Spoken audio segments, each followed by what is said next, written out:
ঘর বেঁধেছিলেন সংসার করবে বলে, কিন্তু তার হয়ে ওঠেনি। প্রথম স্বামীর সাথে বনিবনা না হওয়ায় ডিভোর্সের পথ বেছে নেন অন্তরা খাতুন। এরপর কাজ শুরু করেন একটি পোশাক কারখানায়। 9 বছর বয়সী এক মেয়েকে নিয়ে চলছিল অন্তরার জীবনযুদ্ধ।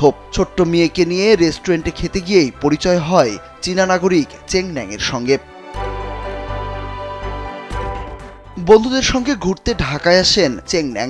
এরপর একই রেস্টুরেন্টে খেতে যান। সেখানে প্রথম দেখাতেই অন্তরার প্রেমে পড়ে যান চ্যাং। দুজনের মধ্যে কথা হয়, আদান প্রদান হয় ফোন নম্বর ও সামাজিক যোগাযোগ মাধ্যমের আইডি। এরপর থেকেই চলতে থাকে দুজনের প্রেমের সম্পর্ক। ভালোবাসাকে পরিণয় দিতে ঘর বাঁধার স্বপ্ন দেখেন অন্তরা ও চেং। এবার ব্যাংকও আপনার হাতের মুঠোয়। Balance transfer, mobile recharge, bill pay থেকে শুরু করে যা চান সব হবে এক মুহূর্তে। NRBC planet. একদিন ওইখানে আর কি রেস্টুরেন্টে গেছিলাম, উনিও সেদিন উপস্থিত ছিলেন আর কি। তো ওইখানেই আর কি ওনার আমাকে ভালো লাগে আর কি। ওই রেস্টুরেন্টে উনি আমাকে দেখে, ওইখানেই আমার ভালো লাগে। তো ওইখানেই আর কি কথাবার্তা। তারপর আর কি এক পর্যায়ে আর কি উনি আমার নাম্বার সংগ্রহ করে, কথা বলার চেষ্টা করে, কথাবার্তা হয়।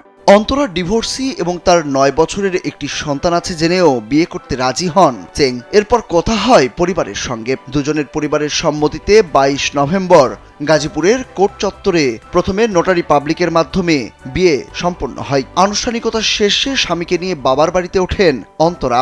আমি ওনাকে জানাইছিলাম যে দেখো, আমি তো মুসলিম পরিবারের মেয়েরা আসলে কখনো কোনো বিধর্মী ছেলেকে বিয়ে করে না। তুমি যদি বিয়ে করতে চাও তাহলে অবশ্যই তোমার ধর্ম পরিবর্তন করতে হবে। তুমি যদি মুসলিম ধর্ম মেনে যদি বিয়ে করতে পারো, তোমার পরিবার যদি মানতে পারে তোমার মুসলিম হওয়াটা, তাহলে তুমি বিয়ে করতে পারো।